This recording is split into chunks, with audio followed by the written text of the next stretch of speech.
friends, and welcome to That Outdoorsy Podcast. I'm your host, Cassie, aka That Outdoorsy Gal, and today I'm joined by Gwyn and Ami, the amazing couple behind @Gwyn and Ami on social media.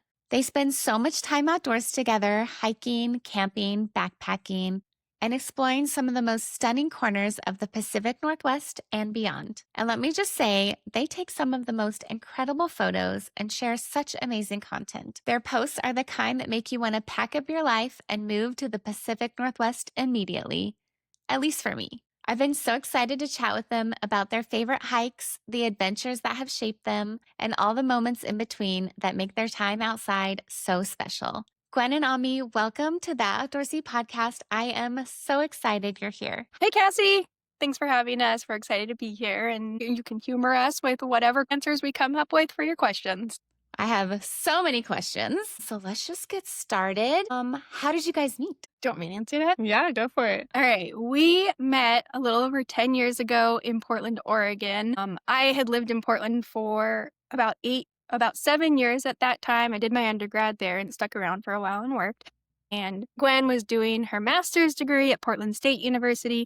And we met online on OkCupid when OkCupid was still a thing. I don't even think we had it on mobile at the time. And yeah, so we met online. We talked for a couple weeks and then agreed to meet up and go on a hike together, get coffee, go on a hike together in Forest Park, which is a really big urban park in Portland. Lots of really good hiking trails and very accessible. So yeah, it was a good first day. I think it was like 3 or 4 hours of just talking. Oh, And, afterward, it was like, I felt like a good date, it felt like very natural. And then we were basically inseparable after that. One of my favorite things from our first date, though, was Ami had said, like, oh, I'd love to, like, pick you up. And, like, I'm a child of the 90s, so I grew up being told if you meet someone on the internet, they're going to, like, murder you. stranger danger. Yeah.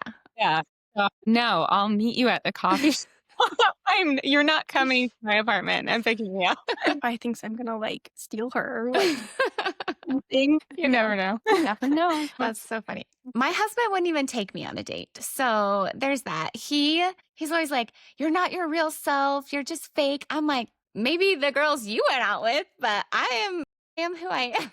So it took me forever to get him. Actually, all of our friends, because we had a bunch of mutual friends, they were like, you have to take her on a date. You can't just like hang out at friends' house all the time. He was a tough one. Did you guys meet in high school or college or something? Or? We actually we salsa dance. And so we met at a dance studio.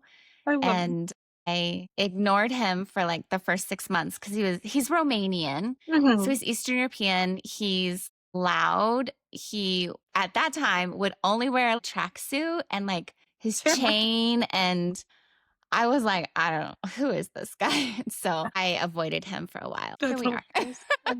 So you guys went on a hike on your first date. So were you guys both pretty outdoorsy before you met, or did that kind of happen when you guys got together? I would say my impression is that Ami was a lot more outdoorsy, like as a kid. I did a ton of organized sports like swimming, field hockey, track and field, cross country. So I was outside all the time, but I didn't really grow up in like an outdoorsy family until college. And then my parents, once my older sister was out of the house, she hates hiking. They were like, oh, now we can go to the national parks with you, Gwyneth. And so we started doing more outdoorsy things.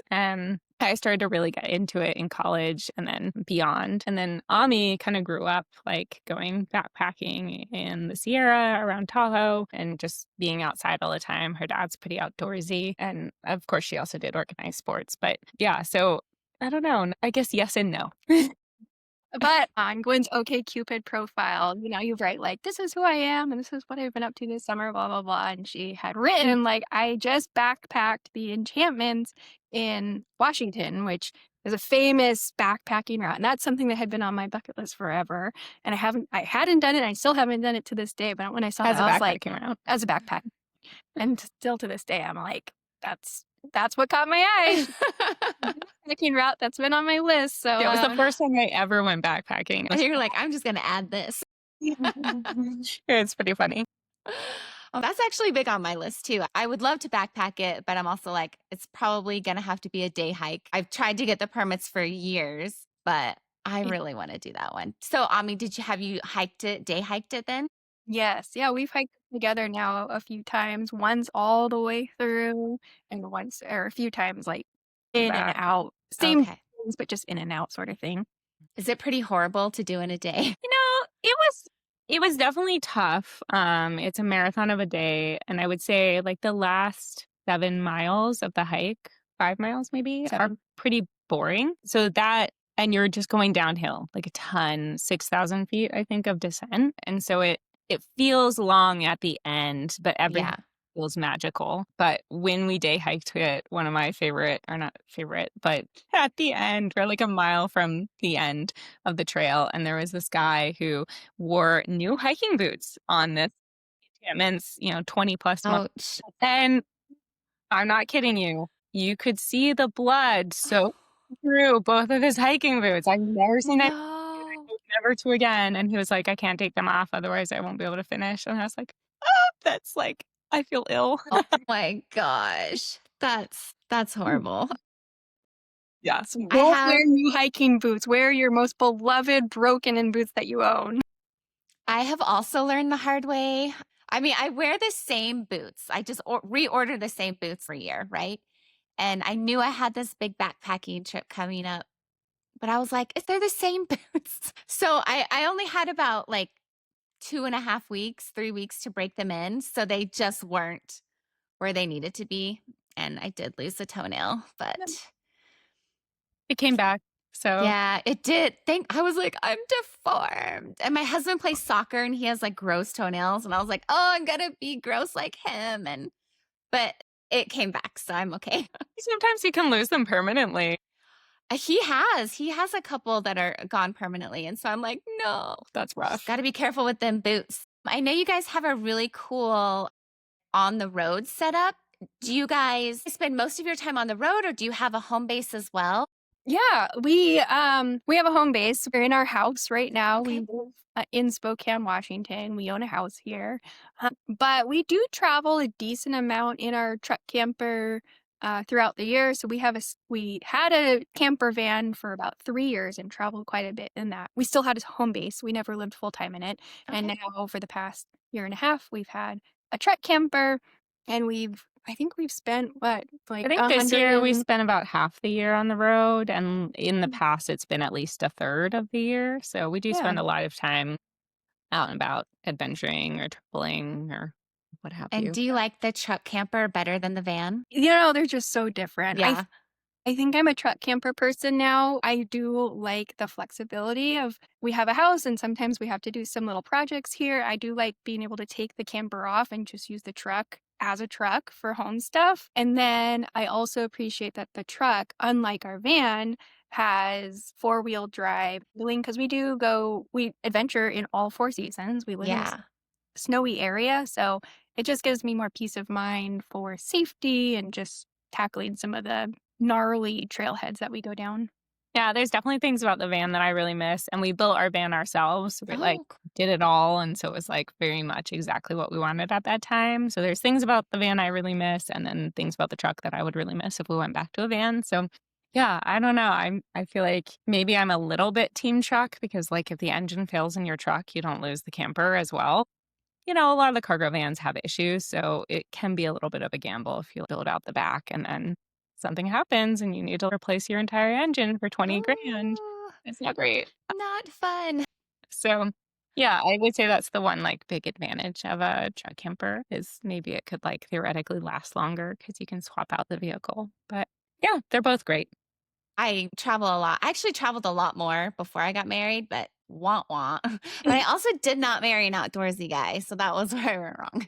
But I do still like to like travel and camp a lot. My dad is always like, "Oh, like you need to get like a trailer or something." I'm like, especially here in Utah, I have to have like big tires. So we actually have a rooftop tent, which works really well for us because we don't usually go for too long. So it's nice. But yeah, I totally get the like needing the 4-wheel drive, especially here in Utah in the snow or like on those desert roads. They're pretty crazy.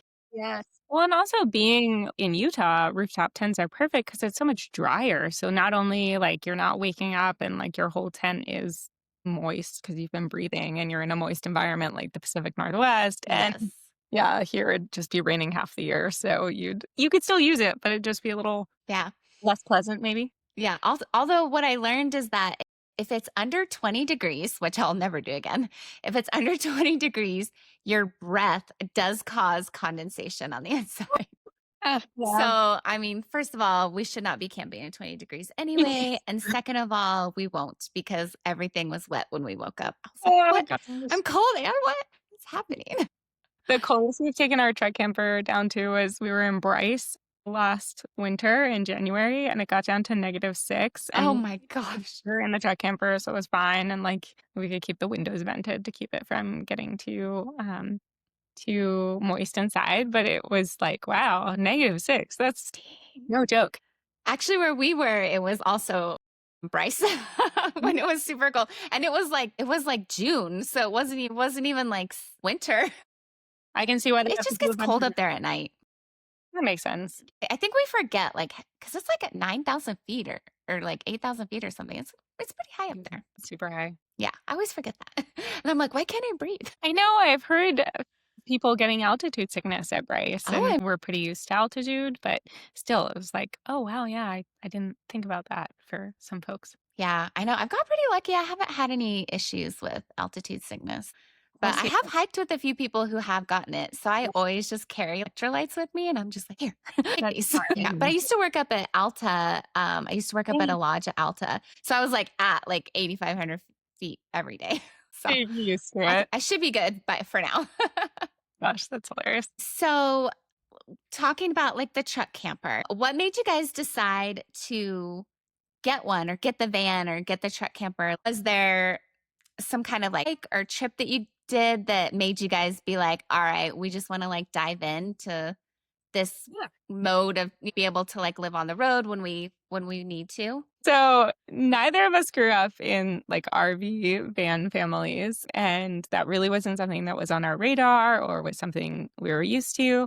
We were living in California at the time. It was 2020. As I'm sure you know, COVID A good happened. time. And we were supposed to get married in June 2020. COVID hit like the week before our first wedding shower. Everything had to be canceled and postponed. We postponed exactly a year for our wedding. And then we were like, great, there's a pandemic and we just put off our wedding. What do we do with our time? And so we ended up taking a trip. We drove up California to Mount Ashland in Ashland, Oregon. And we went up the mountain and there's some free, I think, Forest Service campsites up there on the mountain. And we had brought like our little REI tent that we had, our half dome, and our Corolla was what we drove because that's all we had. And we're like, we're going to camp here for a few days because we can't do anything else. It's COVID. Like, there's nothing to do. So we'll just go hiking and enjoy ourselves. And while we were up there, I swear I had never noticed vans prior to that time. They were not on my radar. They probably passed me all the time and I didn't even notice them. But we're up there and we see all these vans driving the back roads and people in their campers. We're like, what is that? That's cool. You can live How in do we that. do this? And we're in our tent. Like, that looks really nice. And our minds were blown. And so we got back from this trip and tell me if I'm wrong, but we were like, let's research this. Like, I had never heard of van life, like Instagram. Like, this was like a revelation. And so we start looking up van life and we're like, oh my gosh, this is like a whole thing. And there's all these like famous van life influencers. And I didn't know any of this existed. And so we like did a ton of research for, I think maybe like 2 or 3 months. 2 months, yeah. We went really hard and we're like, what would this cost? What would we do if we built something? Like, could we do this? How long would it take? Blah, blah, blah. And we're really risk averse people. And like financially, we don't take big financial risks. And we were just like, we found a new cargo van in Southern California for sale. It was like last year's model, so it was a really good deal. And her parents drove down with us. It was like 6 hours away in the middle of nowhere. And we ended up buying it. and bringing it back and building it out. And so, yeah, it was kind of unexpected, sudden.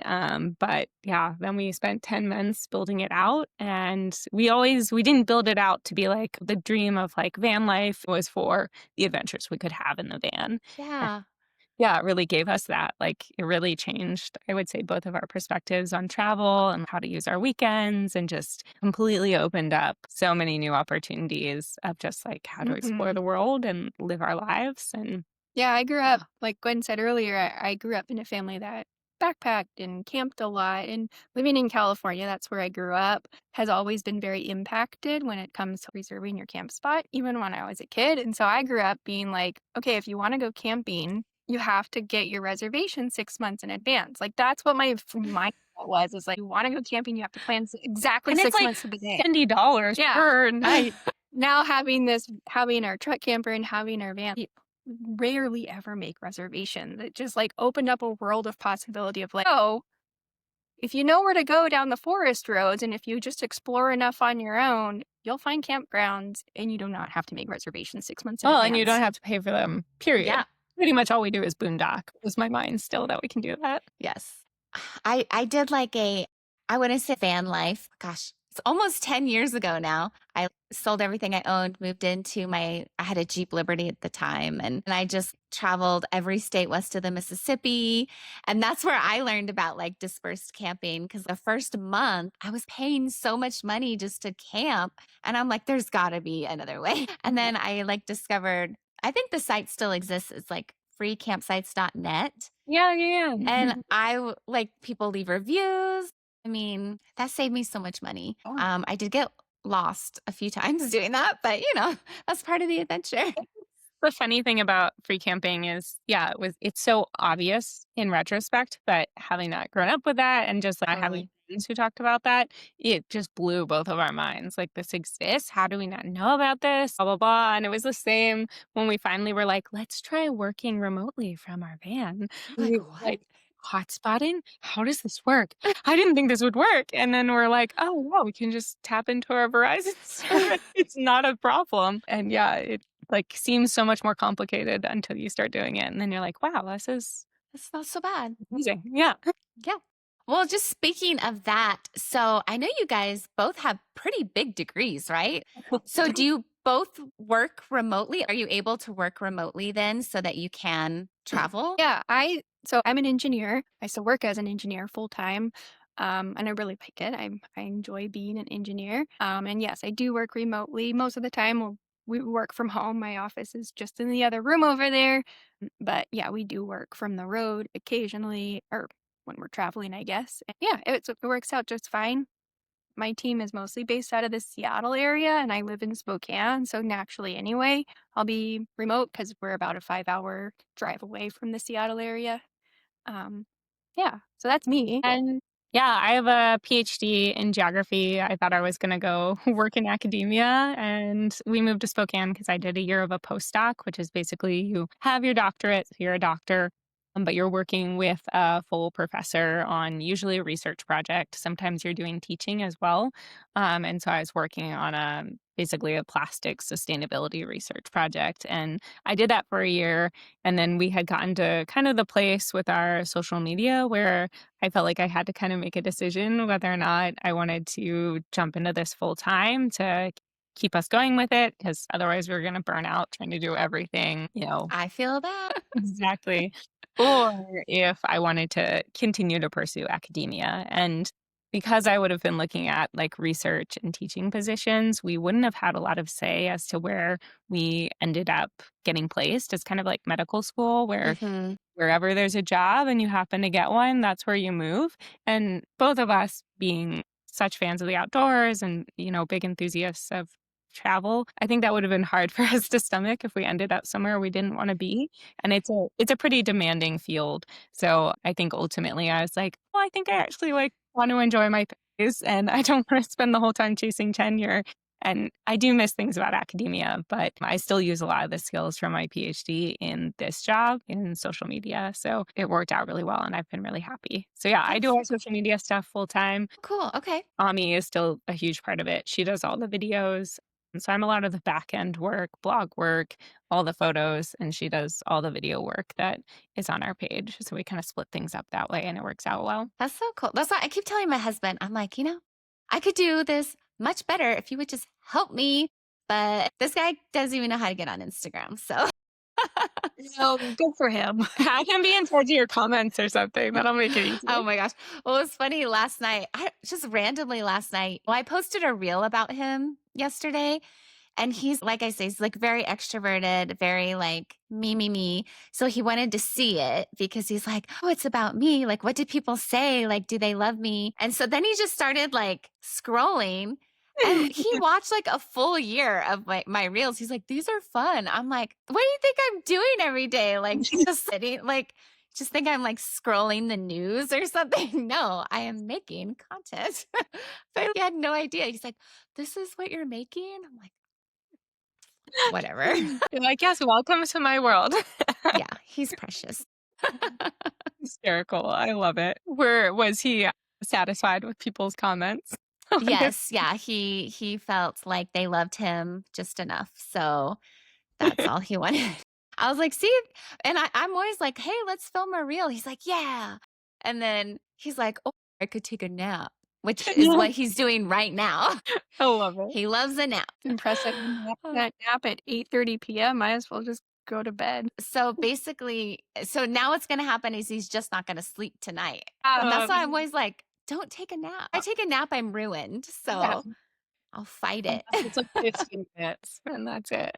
He's so silly. No. With your outdoor journey together, is there a specific trip or hike that you guys have done that has just been like, wow, something that you just always think about, whether that's you guys have the same one or if you have different ones? Yeah. Want me to answer first? Yeah, I'm curious what you're going to say. I mean, there's so many. It's hard to say like this one was my absolute Totally. favorite because I mean, we've traveled so much of the West of in the US and it's just so different. It's such a beautiful area. But if I have to pick like one thing that the memory that kind of like rattles around in my brain is this past spring we did a trip. It was a content creation trip to Portugal and we hiked the Portuguese coast, the southern Portuguese coast from Lisbon, which is kind of like it's the capital. I believe it's the capital and it's the really big city. We hiked from around that area along the coast about 50 miles over the course of 7 days. And we stayed in little hotels every single night in little fishing villages along the way until we reached the end of our trip. And it was beautiful. Like it was just full of good hiking, just beautiful views of the coast. We did this with a group, Intrepid Travel, and they organized group trips. And so the people we were with, it was a really small group. It was, I think 10. It just so happened to be women. It's not always women. It just so happened to be 10 women from just like all over the world who just like wanted to travel but didn't want to go alone. And so it's just like a really cool experience of being with these women who are all there because they all want to see the same thing you want to see and just staying in these little villages. It was just such a cool experience. And I don't know, this might be the ignorant American in me, but everything there was relatively affordable. Like you could get an espresso for like the equivalent of like 90 cents.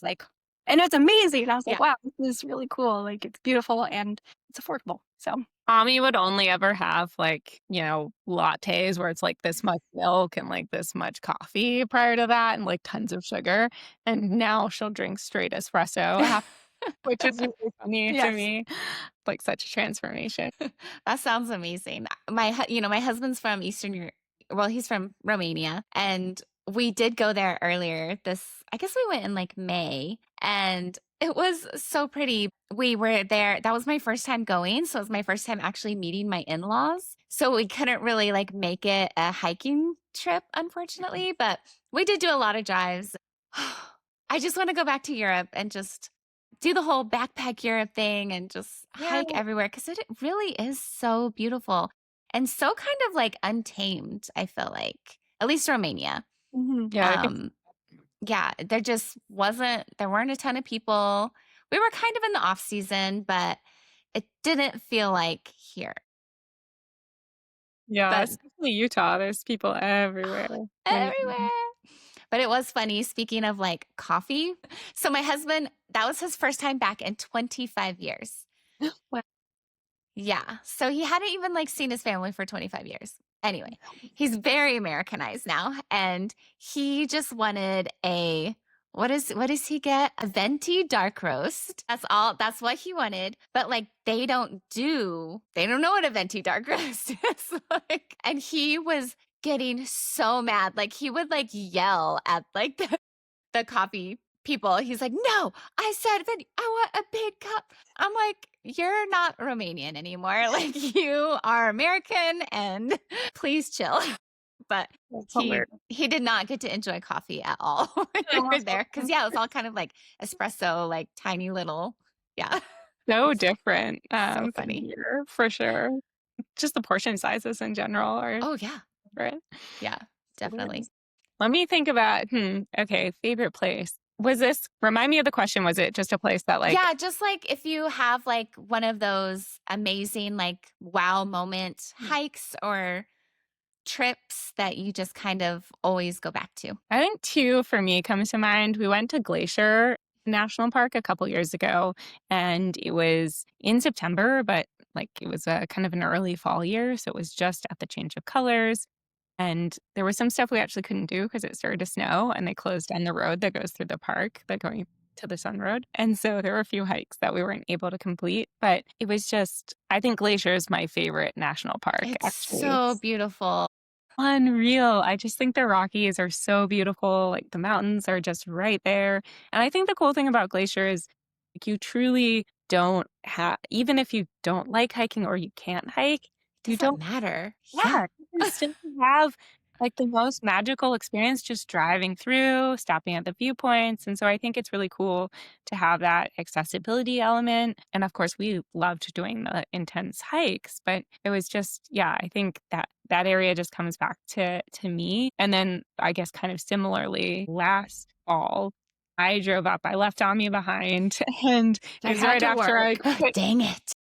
And you also didn't want to do the hikes we were planning to do. I had two friends who were going to be doing trips up in the Banff, Canmore area in Canada, in Alberta. And so we went up. It was also September, and just did some like really banger intense hikes that I think she would have been a little disturbed by because there's a lot of mileage and a lot of elevation. It was just unbelievably beautiful. And I was like by myself with the truck camper figuring it out. We hadn't gotten it that long before. And it was just a really fun trip and really beautiful. So I'm hoping to drag her back to that part of Canada at some point so we can just explore it together and I can make her do all these hikes again with me.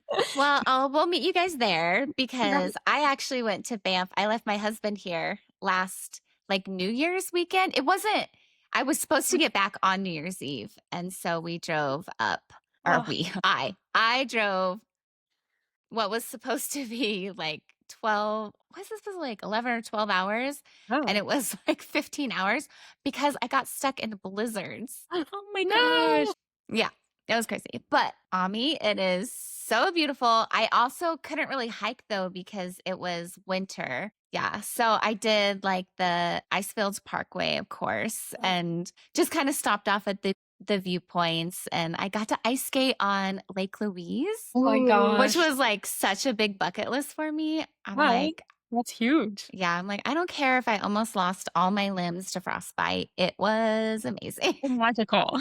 Yeah, because they said like if you get there early, people, again, like people don't really go that early. So I was like, I'm getting there at sunrise, like as soon as the shop opens. So I was the second one on the ice, but it was freezing. Is that worth it? Yeah. So I keep telling my husband, I'm like, we've got to go back. But he's not like a huge hiker either. So I'm like, even if I just have to leave you in the hotel, that's like, go find the bar. They have a venti dark roast. Yes. I think Canada has Starbucks. And Tim Hortons is there and they'll hook you up too.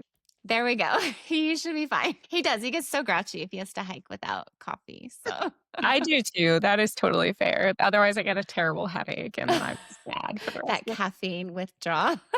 It's so true. Let's talk about, you are from the Pacific Northwest. I'm obsessed with the Pacific Northwest. And a couple of the people that I've had on the podcast, when I asked them where their favorite places, most people are saying the Pacific Northwest. And I would move there in a heartbeat. You guys are in Spokane, so is it as moody there as it is in Seattle? Differently. Yeah.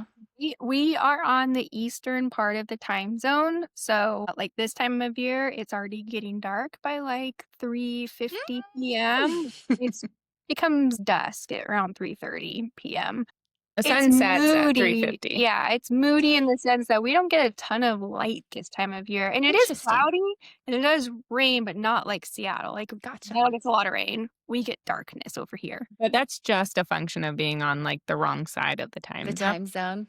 So that's just kind of the thing. But Mhm. yeah, we're the kind of interesting thing about Spokane is that we're halfway between the Cascades and the Rockies. We're in of like unique sort of in between area. And we also have like the mountains in northern Idaho, but between these two big mountain ranges. So it's as soon as you leave the North Cascades and what everyone thinks of as Washington, aka like really lush and moss everywhere and ferns, and it's so beautiful, and there's not, that much snow at low elevations, you get to this like much more sort of windswept, desolate, basalt dominant landscape. And as you're driving across, so if you're just driving straight east from Seattle area, you'll go through an area where there's just like no trees. And then you literally hit maybe like half hour, 45 minutes before you get into Spokane proper, you literally hit the tree line. Like it's like, there's pine trees again. And you're just like, trees have started. And it's Almost just really home. interesting. Yeah. So yeah, it's definitely a different, we didn't expect to live here. Like we love what you call the west side Mm-hmm. state and also of Oregon. So we never expected to be on this side, but we moved here for my work and we've actually really liked it. There's some downsides to being in Spokane and then there's some real advantages as well. So yeah. Do you guys have a favorite place or hike in the Pacific Northwest? There's so many good places. I don't know how you would choose, but here we are. Yeah. There's this one in the North Cascades called Trapper Peak, that we did Trappers Peak, that we did this summer. And I was scared of it because I don't like heights and you do have to like scramble up a little portion where you're not like roped in or anything. I don't know. If you fell, you probably would have hurt yourself, but you wouldn't have like careened off the side of the cliff. But anyways, it's in the North Cascades National Park. And to see them like the stunning parts of the park, you really do have to hike in pretty far, and Trappers Peak is one of those ones And do a lot of where elevation. you have to climb up a lot in elevation. But to do Trappers Peak, or when you get to Trappers Peak, it's at the top of a little mountain and it's just like no trees up there. When you get to the top, you're literally hiking. It's beautiful. You get to the top and it's like, oh my gosh, all of the mountains are there just right in your face. So Yeah, you're like face to face with some of the most iconic and remote peaks in the North Cascade range. So you're just staring right at them. And it's just like this. I have this picture of Ami like on top of, standing there and like it's just mountain peaks. Like it looks like AI. It just looks completely fake. Oh, It's so cool. yeah. So yeah, that's definitely a memorable hike. I'm gonna have to write that one down because I love the North Cascades. I've been twice. I'm trying to remember which hike I did. It's like one of the popular ones, but you like drive up this crazy road. And it's a pass. I cannot remember. Cascade Pass in Saheli Arm. Was that it? Yes, that's it. And I started hiking to the glacier, but I didn't have time or a permit. So I went like a little ways in, but oh my gosh, it's so pretty. And then the second time I went, I took my husband because when we started dating, I wanted to take him on parts of my road trip that I went on. I wanted, because some of it, like it was just so incredible. And so I wanted him to like experience some of it. So the Cascades is one of it. But when we went, it was like a really bad fire year. And literally you couldn't see anything. You could barely even see like the teal water. I was like, wah, wah. So we got to go back. That's the tough thing about, Pacific Northwest in general is the fires can be really bad. And yeah, North Cascades especially tends to have a lot of fires in the summer. Yeah, such a bummer. But maybe next time I get him out, we'll do the Trapper's Peak because that sounds amazing. And then for me, I think favorite hike or area, I think for urban areas, I always love Bend. I love Portland. I used to live there. I feel like I have a lot of affinity for Oregon. I love living in Washington, but there's just like Oregon has just like a hominess to it. And yeah, really love revisiting those places. But as far as hikes go, Maple Pass is like a really famous Washington hike that everybody does when they go to North Cascades area. And we've done that hike, I think 6.5 times. and a half. over the last couple of years, yeah, and a half. And I've always thought, oh, it's kind of overrated. It's a pretty hike, but we had done it mostly in summer, or we've done it in the snow twice, and was like, whatever. But this year, we finally got to go during peak larch season. And there's these trees in the Pacific Northwest called larches, and they are a deciduous conifer. So they're conifer trees, but they lose their needles in the fall. But before they lose them, they go from a dark, sort of normal pine tree appearance to lime green to highlighter yellow, like the most beautiful yellow color you could imagine. And they're these sort of alpine trees. So you only see them for the most part up in the mountains. And Maple Pass is most famous for being a fall hike and seeing the larches because it's a tough but reasonable hike that a lot of people can do and can see these larches there. And so we finally did it in peak conditions on a weekday in the evening, ran up the mountain after work and got just like beautiful conditions. And I was like, I'm sold. I understand the hype of this hike now. Get It it. is in fall at peak larch season, not on a weekend. Yes, this could be one of my favorite hikes, but in any other conditions, I don't think it's that exciting. So I would think say- I remember seeing your pictures from that. It looked so pretty. Yeah. It was so beautiful. And when we were up there, we didn't realize this, but it was the harvest moon, so the really big moon.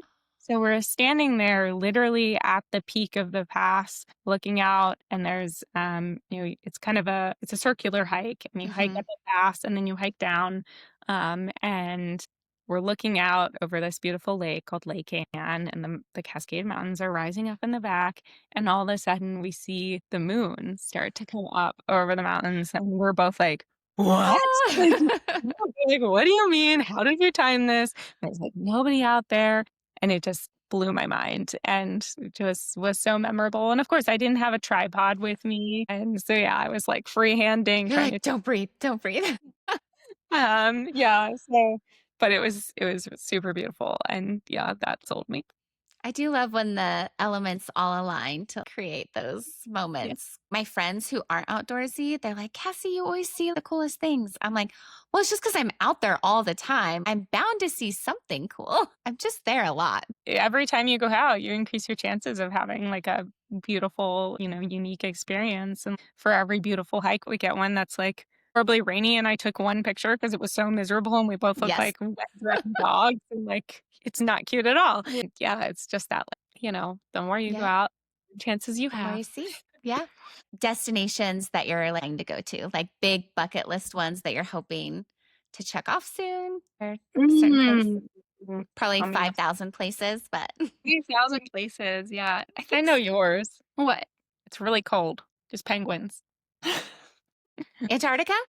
Yeah, I guess so. Antarctica. I mean, yeah, that's on my list. Okay, I'm coming too. I would actually really like to go to Antarctica. I know a lot of people have gone lately. It does seem a little cliche, but it's like it's the No, seventh it's continent. Like, Antarctica. yeah, nice. So Yeah. yeah, I guess I would go to Antarctica. And I would love to go to Patagonia or Iceland. Like we haven't done. I traveled internationally a lot when I was younger, but she has only been out of the country two times. Well, besides Canada, 2 times. And so, yeah, I think just getting out a little bit more. Haven't been to Iceland. I feel like every outdoorsy creator is I like, know. I've been there a million times. I'm I like, haven't. So yeah. It's also like, very high on my list. that and being travel influencers. The other thing, this is totally an aside, but I always laugh. Like, I feel like I see a lot of travel influencers I know, like, they're like always at lounges in airports, and I've never been in a lounge my whole life. I'm No. like, that seems really cool, but I don't know. Or like they get upgraded to first class or business class. And I'm like, What's that like? what is that like? Or like in the very back with like the airline Yeah. stewardess. That's us. Yeah. Cheapest as possible.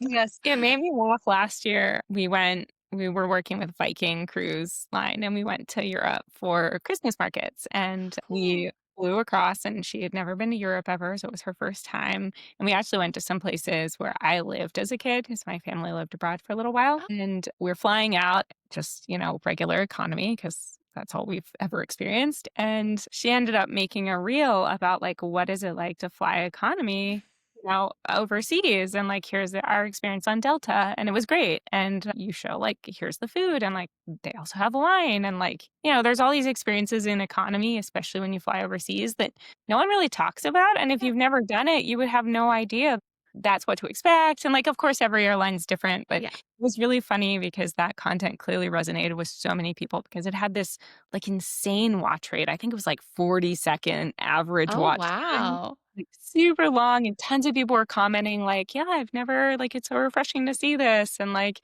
it's not a lay flat seat in first class. I'm like, yeah, I don't know, like That's And then actually cool.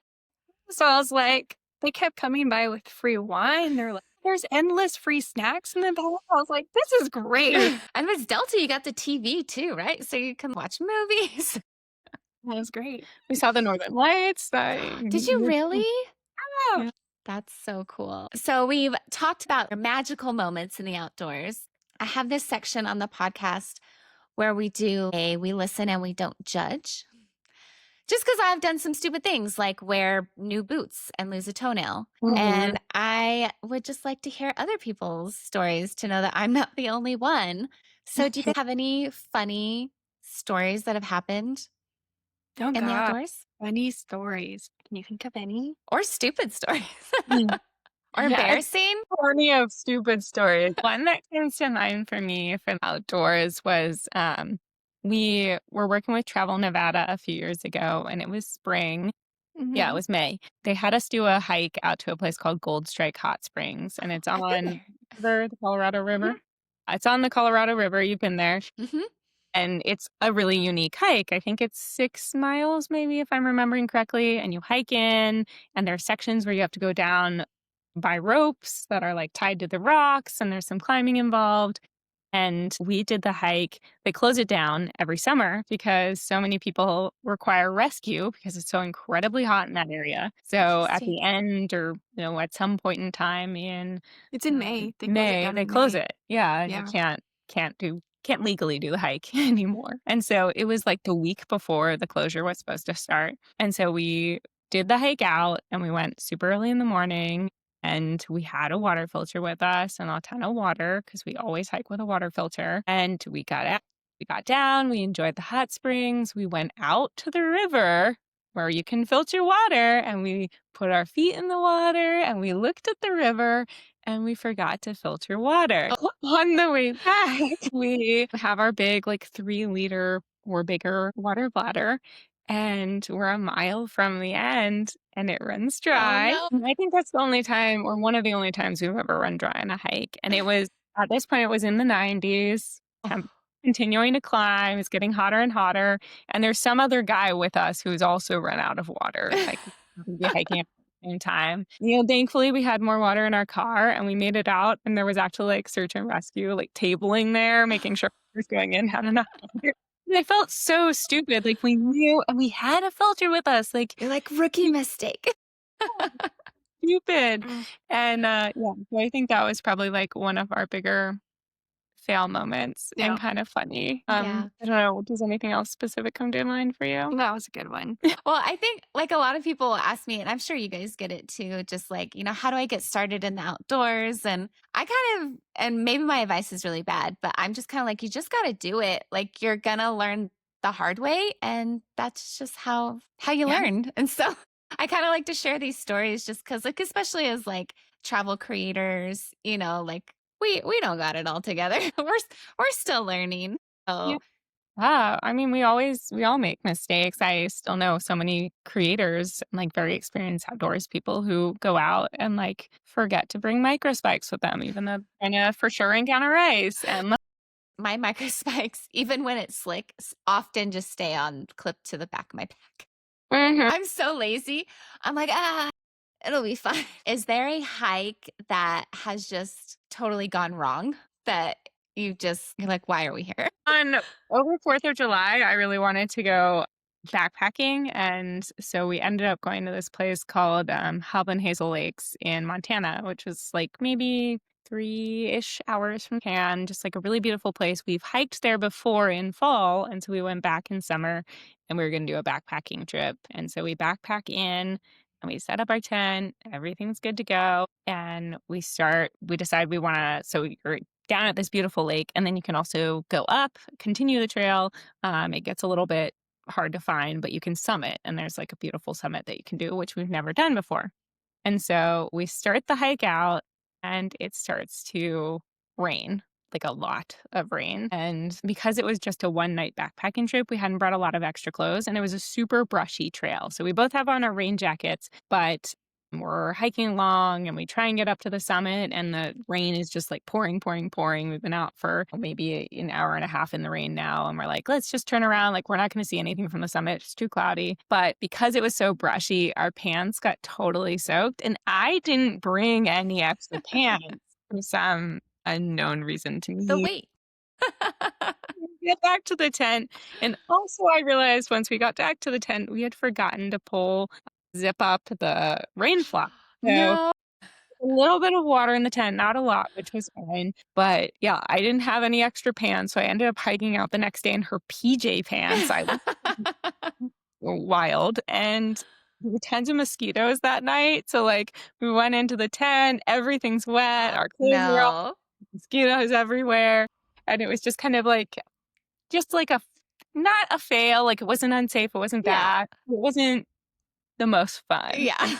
It reminded me of that meme where it's like a little cartoon meme where there's like a dog just sitting there and the room around him is on It's a fire. cartoon. And he's like, this is fine. He's just sitting. Everything's He knows fine. everything is on fire. That's how I felt. Yeah.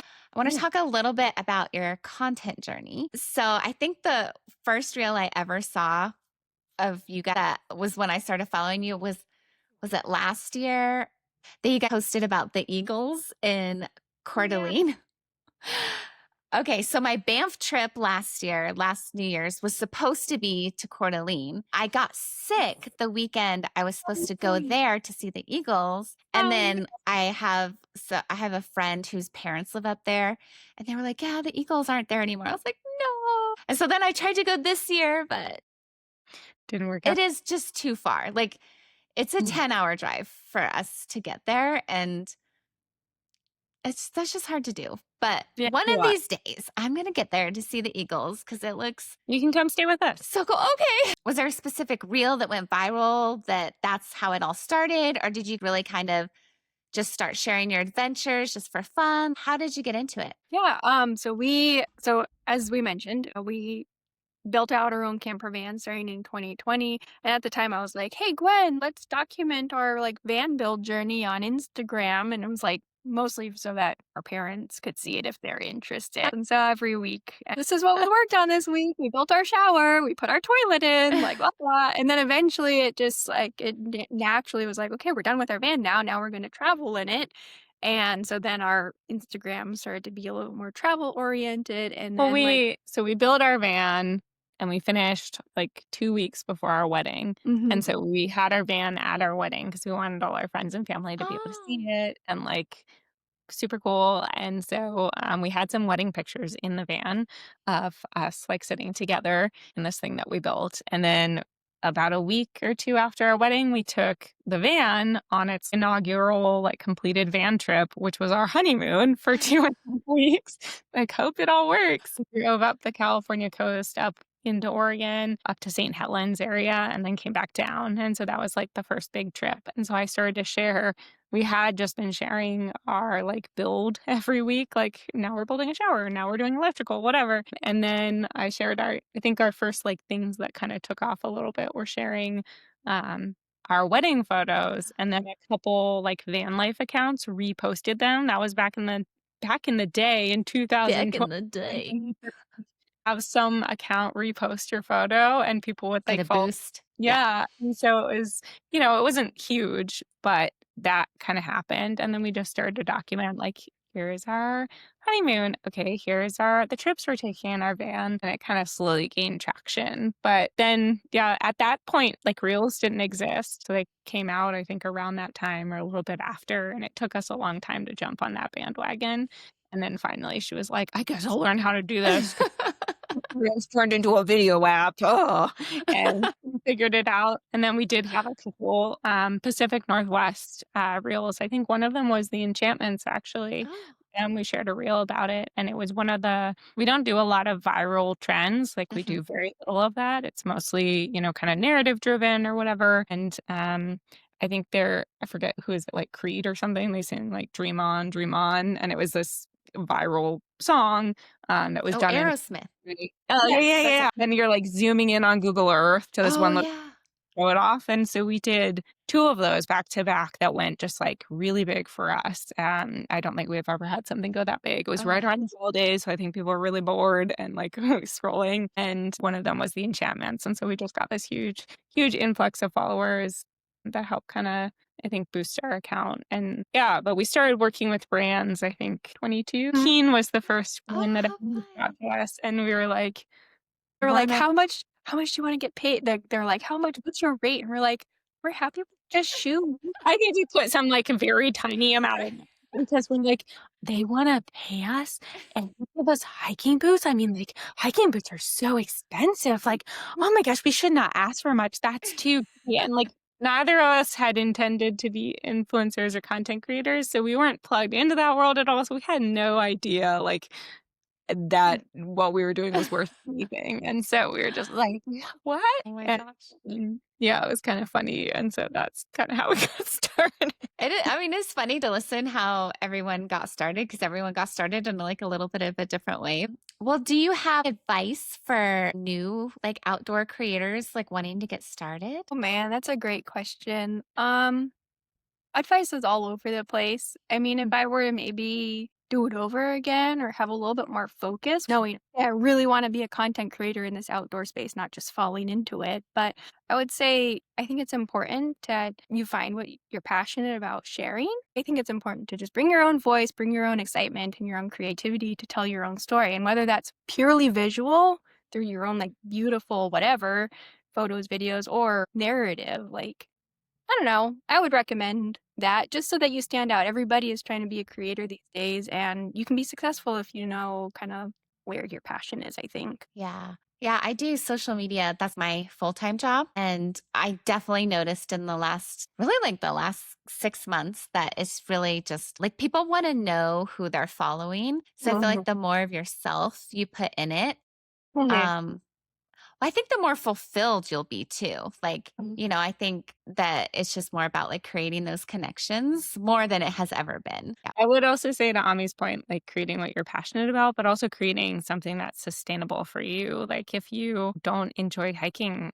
many, many miles every weekend, like, don't make your Don't do page about that. it. And I think a lot of people feel pressure to create content that's like what they think their audience wants. But I think at the end of the day, like it doesn't matter if it's what your audience wants. If it's not what you enjoy creating, like you're not going to be able to sustain that. And so Yeah. I think making sure you're sharing something that you truly either genuinely are just doing anyway or that you are genuinely passionate about is super important. Which I think will shape your audience. Maybe if you don't have the right audience, to begin with, maybe you just need to change your content and you might lose some people, but eventually you'll like gain the right audience. Poster brings you joy. Like Yeah.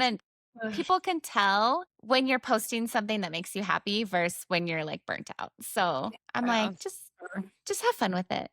Okay. Do you have any advice for anyone wanting to get started just in the outdoors, like wanting to get started hiking, get outside more? Yeah, I would just say start small, go with a friend. Like, you don't have to be on a remote trail to be hiking. You can literally go to your neighborhood park and like walk around and that's still being out in nature. That can still be hiking. I think there's a lot of like I look back at old photos of us hiking and we had no nice gear. I would wear an old cotton t-shirt from like high school and people will act like you're gonna die in it. It's gonna get wet and it's gonna like ruin your life. And I mean, yeah, it can be like less quick drying, but it's really Fine. fine. Yeah. But I think just that don't let the idea that you have to look or wear certain things get to your head. Every way of being outside is a valid way of being outside, unless you're violating leave no trace or something. But Don't do that. um, it's just like it doesn't always have to be like a huge thing or a big experience. And like, And I think because my husband's not super outdoorsy, I've really learned to appreciate a scenic drive yeah, because he loves a scenic drive. yeah. And honestly, as long as I'm in nature, I'm fine. Yes, I Mhm. love hiking and I would rather be dying up a mountain. But I don't know. I feel like people, are all about, I feel like people get too into the miles when really it's just about being out there and hearing the birds. For me, I feel like, because I'm a photographer, like for me, I don't care how long the hike is. It can be 40 miles, it can be 2 miles. All I care is that it's beautiful. And unfortunately, a lot of the things I find extra beautiful are the 40-mile hikes, but Yes. it doesn't have to be. Like, there's plenty of stuff that I think is just absolutely gorgeous and is like barely off the trail. And so I think that's the beauty of it. Yeah, you just gotta find what like drives you and gets you excited to be outside. Which, by the way, your photos are beautiful. I'm always like, do I comment on their stuff too much? Because it's so pretty. Well, guys, this was so fun. And thank you so much. I've really enjoyed getting to know you guys better. And hopefully, we'll see each other on the trail one day. Maybe in Antarctica or Banff or Iceland. Or up here in Portland or yeah, Spokane. Yeah. we'll Yes. cross paths. Yes. Yes. Thank you so much, Cassie. This was so fun. Gwyn and Ami, thank you both so much for joining me today and for sharing your story. Friends, don't miss next week's episode. It'll be the final episode of season 1. It's been such an amazing ride with truly incredible guests, but whew, the editing has taken me out. Your girl is ready for a little break. In the meantime, if you enjoyed today's episode, please make sure to follow or subscribe on your favorite podcast app. And if you have any questions for me or for Gwyn and Ami, drop them in the comments or reviews. We'd love to hear from you. And of course, one last reminder, whatever adventures you head out on, please remember to leave no trace. Protect these places so they'll be just as magical for the next person. Until next week, bye.